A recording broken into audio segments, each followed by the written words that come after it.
Ali was the most thrilling, if not the best heavyweight ever, carrying into the ring a physically lyrical, unorthodox boxing style that fused speed, agility and power more seamlessly than any of the other fighters before him.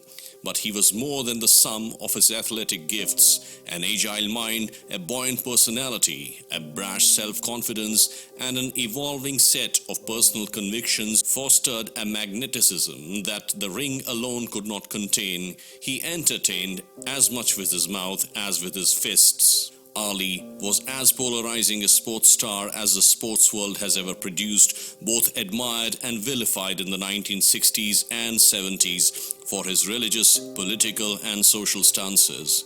His refusal to be drafted during the Vietnam War, his rejection of racial integration at the height of the civil rights movement, his conversion from Christianity to Islam were perceived as serious threats by the conservative establishment. Loved or hated, he remained for 50 years one of the most recognizable people on the planet. In later life, Ali became something of a secular saint, a legend in soft focus.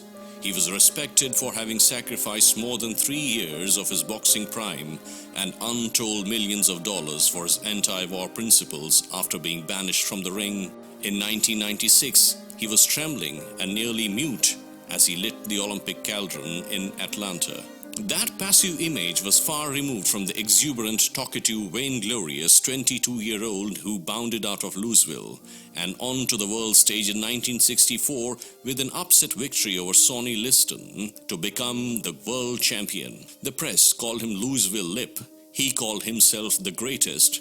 Ali also proved to be a shapeshifter, a public figure who kept reinventing his persona.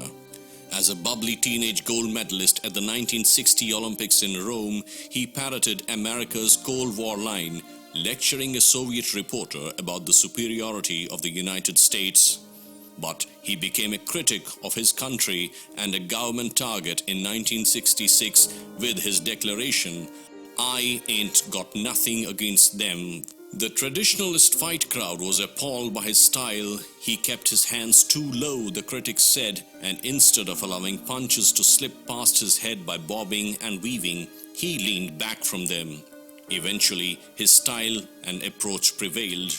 Over 21 years, he won 56 fights and lost 5. His Ali shuffle may have been pure showboating, but the rope-a-dope in which he rested on the ring's ropes and let an opponent punch himself out was the stratagem that won the rumble in the jungle against George Foreman in 1974. In recent years, Parkinson's disease and spinal stenosis, which required surgery, limited Ali's mobility and ability to communicate. He spent most of his time at his home in Paradise Valley, Arizona, often watching Western movies and old black and white TV shows. He ventured out mostly for his physical therapy, movies and concerts.